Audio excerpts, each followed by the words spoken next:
Do Senhor Jesus, igreja. Amém. Do Senhor Jesus, povo de Deus. Amém. Abra comigo a sua Bíblia, por gentileza, na carta primeira do apóstolo Paulo aos Coríntios, capítulo de número 11. Eu gostaria de fazer a leitura e a partir do versículo 23 nós vamos estar ministrando a Santa Ceia aos irmãos em nome do Senhor Jesus. Glória a Deus, glória a Jesus. 1 Coríntios, capítulo de número 11, o texto costumeiramente que nós lemos, no versículo 23, eu vou iniciar essa leitura. Glória a Deus. E eu vou ficar provavelmente até aqui, só no versículo 23.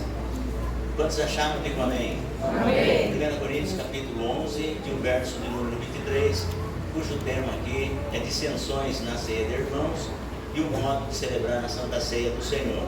O versículo 23 ele vai dizer assim: porque eu recebi do Senhor, o apóstolo Paulo, porque eu recebi do Senhor que também vos ensinei, que o Senhor Jesus, na noite em que foi traído, não vou ficar. O verso 24 diz assim: tomou o pão e tendo dado graças, o partiu e disse: tomai e comei, isto é o meu corpo que é partido por vós. Fazei isto em memória de mim. E o versículo 25: semelhantemente também depois de cear, tomou o cálice dizendo: este cálice é o novo testamento no meu sangue. Fazei isto todas as vezes que beberdes em memória de mim. E eu vou para o 26 também, senão fica uma leitura incompleta. Porque todas as vezes que comerdes este pão e beberdes este cálice, anunciais a morte do Senhor até que venha. Amém? Amém. Assente-se por gentileza. Se você puder desocupar suas mãos, dá uma linda salva de palmas para o Senhor. Então, nós já vamos passar na ministração da Santa Ceia, mas eu só queria lembrar você, conforme está escrito aqui em 1 Coríntios capítulo 11, um versículo que me chamou muita atenção, sobre o que o apóstolo Paulo está dando a instrução para a igreja de Corinto, de uma forma assim, irmãos, é bem rápido e sucinto, e eu vou estar ainda ministrando com mais calma sobre isso, porque as coisas de Deus nós não podemos deixar assim aleatoriamente, porque se trata da palavra de Deus, e é a palavra de Deus que muda a nossa vida. É a palavra de Deus. O louvor é a coisa mais linda, no momento das oportunidades, das testemunhanças, é a coisa fantástica, mas o que vai nos pôr de pé, o que vai nos manter nos trilhos, o que vai nos garantir a nossa vitória é a palavra de Deus. Então eu quero que você entenda isso. Quando o apóstolo Paulo está dando instrução para a igreja de Corinto sobre a ministração, o modo correto de celebrar a Santa Ceia e a maneira como eles estavam tratando um assunto tão importante, Paulo falou: não, é digno de correção. E o pai corrige o filho que ama e açoita o filho que quer bem. Então era dessa maneira que Paulo tratava com as igrejas as quais ele fundara. Olha que foi um homem que fundou a igreja, viu, irmão? Ele não simplesmente fundava a igreja, mas também ele sofria pelas igrejas. Porque é bem assim, fundar a igreja até que é fácil, mas quando se trata de pessoas, o ambiente espiritual, a batalha, a opressão é muito grande. Então nós precisamos, a igreja precisa estar unida, a igreja precisa estar em comunhão, para que todos possam sofrer juntamente, como o apóstolo Paulo fala, aqui mesmo na primeira epístola, no capítulo 12, quando um membro adoece, todo o corpo sofre. Então a comunhão, a união do povo de Deus, da igreja, é assim: o sofrimento de um é o sofrimento de todos, mas a vitória de um é a alegria de todos. Aleluia! Isso é comunhão, coinonia. Então, e o apóstolo ele dizia assim, que quando as pessoas tratam um assunto de máxima importância, como é a Santa Ceia, quando as pessoas tratam de qualquer maneira, ele fala: a pessoa não está entendendo, não caiu a ficha ainda, porque está levando a vida cristã com a barriga, de qualquer jeito. E nós não podemos fazer a obra de Deus de qualquer maneira.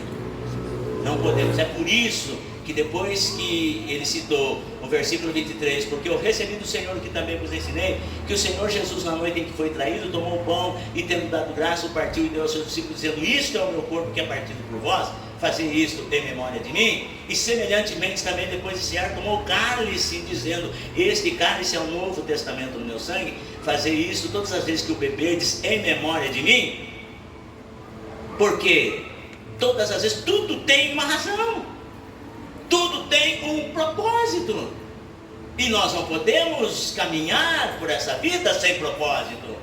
Não somos como folha seca, levada de uma para outra direção, através dos ventos de doutrinas. Não, nós somos direcionados pela palavra de Deus e pelo Espírito de Deus. É Ele que nos dirige. Essa obra não é do pastor Salustiano, esta obra é de Deus. Então é Ele que nos dirige. E nos dias de Paulo, a igreja que Paulo instruía, fundava, era dirigida pelo Espírito de Deus. E ele vendo essas coisas, ele fala, não, as pessoas estão agindo de forma errada. Um assunto de máxima importância. Então o propósito é, todas as vezes que vocês assim o fazerem, vocês façam em memória de mim. Jesus falando, Paulo falou, eu recebi essa instrução do próprio Senhor, não foi Pedro que me instruiu. As chamadas colunas do Evangelho, os apóstolos, não. Eu recebi essa instrução do próprio Senhor. Quando eu me converti, não foi assim aleatoriamente, não. Eu procurei buscar, entender, orar e o Espírito Santo me revelando. E não foi do dia para a noite. Foram coisas de 10, 12, 13, 14 anos, para poder compreender as coisas de Deus, comparando as coisas espirituais com as espirituais. Então o problema das pessoas é que elas são imediatistas, querem ver a obra de Deus nas suas vidas para ontem. E como a Bíblia diz em Eclesiastes capítulo 3, para tudo há um tempo determinado. Então na vida do pessoal ali da igreja de Corinto, eram pessoas imediatistas, eles queriam para ontem. E aí o apóstolo Paulo começou a instruir, falando, não, as coisas não é assim. Na vida nós temos que ter propósito. Eu não recebi de homens o que eu estou ensinando para vocês. Eu recebi do próprio Senhor, embora eu não tenha andado com Ele, não tenha sido um apóstolo. Aliás, eu não sou digno nem de ser chamado de apóstolo, pode? Eu não sou digno nem de ser chamado de apóstolo, porque eu persegui as igrejas de Deus, mas como abortivo Ele me pôs como apóstolo.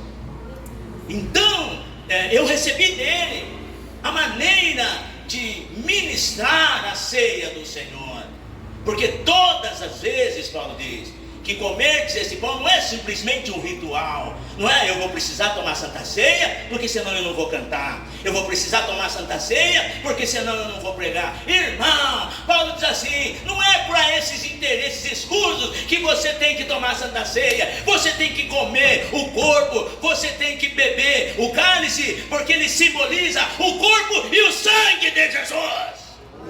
É isso, que todas as vezes que comerdes esse pão e beberdes este cálice, anuncie a morte do Senhor até que venha. Mas faça isso em memória de mim. Ele morreu em meu lugar, Ele me substituiu naquela cruz. Aquela cruz não era dele, aquela cruz era minha, mas Ele, por amor a mim, morreu por mim. Você pode pensar isso? Você pode entender isso? Porque quando nós entendemos isso, irmão, nós paramos de oferecer para Deus um culto de quinta categoria. Nós paramos de olhar no nosso umbigo, porque Cristo não tem a ver comigo, mas tem a ver com o meu irmão. Aleluia. Não é sobre mim, mas é sobre Ele. Os meus interesses não tem nem precedente, mas eu preciso saber, eu preciso cuidar do bem-estar do meu irmão. Foi isso que Jesus fez. Ele não morreu naquela cruz porque ele era um malfeitor, porque ele era o pior dos seres humanos na face da terra. Não, ele morreu porque ele era um santo. O santo se fez pecador por nós. Naquela cruz estavam os meus pecados os seus pecados, os nossos pecados. Paulo diz, então quando vocês, ele me instruiu, todas as vezes que você fizer, a congregação que está sob a sua responsabilidade fizer isso, você tem que ensinar, eles têm que fazer em memória de mim. Então Paulo, eu achei muito lindo, e eu vou encerrar, mas eu quero assim ministrar sobre isso numa ocasião mais tempo, porque já são 20 horas e 16 minutos. E porque quando não se tem confiança, irmãos, qualquer relacionamento é quebrado. E quando Paulo fala assim, porque eu recebi do Senhor o que também vos ensinei, o Senhor Jesus, na noite em que foi traído, agora pense em Jesus, sofrendo traição. Não foi uma traição conjugal, mas foi uma traição do seu amigo. Então, conforme eu disse assim para os irmãos, isso me chamou muita atenção, de como reagir a esta situação. Jesus, ele era 100% homem e 100% Deus, mas ele, na condição de homem, ele suportou tudo isso. E aí Paulo falou assim, porque eu recebi do Senhor que também vos ensinei, que o Senhor Jesus, na noite em que foi traído. Por que Jesus foi traído à noite? Ele poderia ter sido traído durante o dia. E os irmãos percebem que até nisso tem algo interessante, porque quem é que ia chegar perto de Jesus durante o dia? Por baixo das pessoas que caminhavam com Jesus, e você pode ver isso no milagre da multiplicação de pães, 4 a 5 mil homens, fora mulheres e crianças, durante o dia, Jesus atraía essa multidão, de 4 a 5 mil homens, fora mulheres e crianças, e fora o colégio apostólico que estava ali, impedindo que as pessoas se aproximassem, se avolumassem em cima de Jesus. Então durante o dia era quase que impossível, além das pessoas terem Jesus como um mártir, então as pessoas não iam deixar se aproximar. Mas à noite não, Jesus estava num número reduzido. Guarde bem isso que eu vou falar para você. A noite é difícil para qualquer um. A noite da enfermidade, a noite das adversidades, ela nos pega à noite, e muitas das vezes nós nos sentimos sozinhos, porque as pessoas que nós queríamos que estivessem conosco não estão, e muitas das vezes nós estamos sozinhos. Eu venho aqui nesse culto de Santa Ceia dizer para você, que mesmo que você esteja na sua noite espiritual, mas o Espírito de Deus me trouxe aqui para dizer que você não está sozinho, Deus está com você. E aí Judas era muito maquiavélico, ele falou, à noite, porque à noite o ciclo de pessoas em torno de Jesus é o menor. Primeiro, porque ele vai estar num lugar retirado, e segundo, ele vai estar num número menor de pessoas, e é lá que nós podemos pegar. Então à noite era muito mais fácil. Jesus estava com 12, como Judas era o traidor, era 11. Chegou lá tranquilamente e obteve êxito no seu plano maquiavélico. Mas aquela noite foi muito interessante, porque poderia ser a última noite da vida de Jesus, ministerialmente falando. O diabo todo se levantando para destruir Jesus, para destruir o ministério de Jesus. Como na noite sobre as nossas vidas, eu vou encerrar aqui, na noite sobre as nossas vidas, eu quero pregar, eu quero que você volte, que eu quero ministrar ainda sobre isso, que o tempo hoje não me permite. Talvez nessa noite que você encontra, o diabo falou, eu consegui vencer você.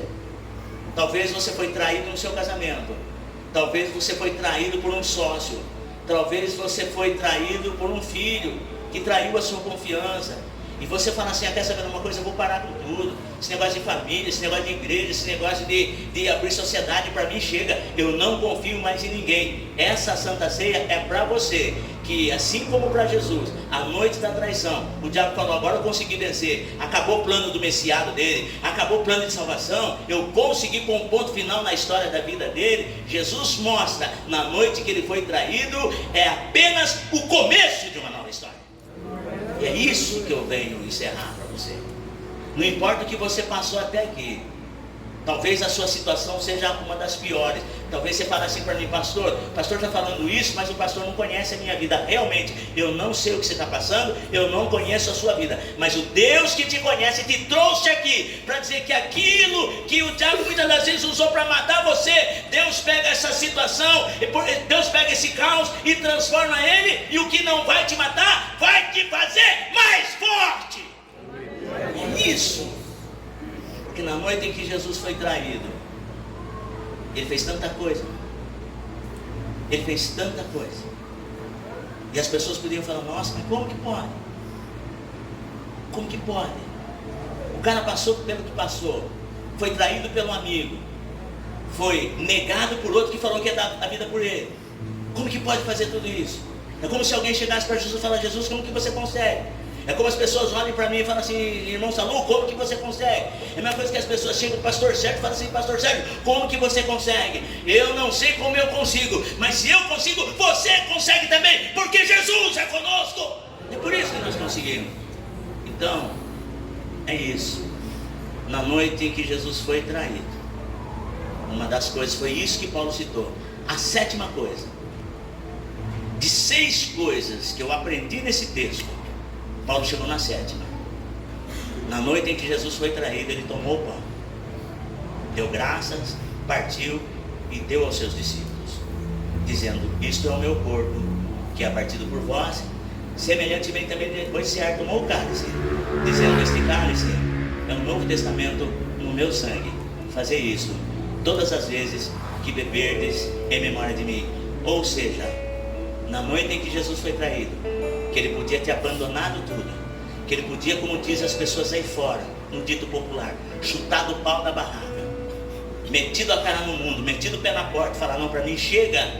Naquela noite ele deu um sentido todo especial para a festa da Páscoa, a festa judaica. Naquela noite que ele foi traído, na pior noite da sua vida, ele trouxe para os seus discípulos que aquela Páscoa que foi celebrada no Egito por Moisés, o grande legislador e o grande líder, aquela Páscoa estava dizendo respeito a mim. Então essa Páscoa para vocês hoje tem um novo sentido. Agora transforma-se em Santa Ceia do Senhor. E esta Santa Ceia que você está participando nela, porque a Santa Ceia para mim e para você hoje tem uma conotação toda especial. Ou seja, é sempre uma oportunidade para nós recomeçarmos. Então eu venho aqui dizer para você: talvez estava pensando em desistir, sair da igreja, abandonar o departamento, falar: não quero mais saber de servir a Deus, para mim chega. Talvez você estava pensando assim: olha, para mim chega, não quero mais saber esse negócio de tocar, esse negócio de pregar, esse negócio de ir para a igreja, isso aí para mim chega. Então a Santa Ceia hoje é para você, tá? Que está no seu limite. Eu venho aqui dizer para você: quando você acabou os seus limites, agora você está entrando nos limites de Deus. E Ele diz para você: seja bem-vindo aos meus limites, porque agora está começando uma nova história na sua vida. Amém? Você pode dizer bem forte amém? Amém. Você pode levantar sua mão e dizer assim: Senhor, eu te dou graças, porque contigo há sempre uma nova chance de recomeçar. Diga assim: a partir da Santa Ceia de hoje, diga assim: essa Santa Ceia que nós estamos celebrando de maneira toda especial, porque nesse mês de setembro comemoramos o aniversário do Ministério Templo Pentecostal Conhecendo a Cristo. Diga assim: Senhor, eu te agradeço, porque eu sei que por pior que seja a minha situação, diga assim, que por maior que sejam os meus problemas, diga assim: eu creio e confio que o Senhor é muito maior. Diga assim: e em ti e contigo há sempre a esperança de recomeçar em Cristo Jesus. Amém, igreja? Você pode aplaudir o nome de Jesus bem forte. Aplauda o nome do Senhor Jesus Cristo.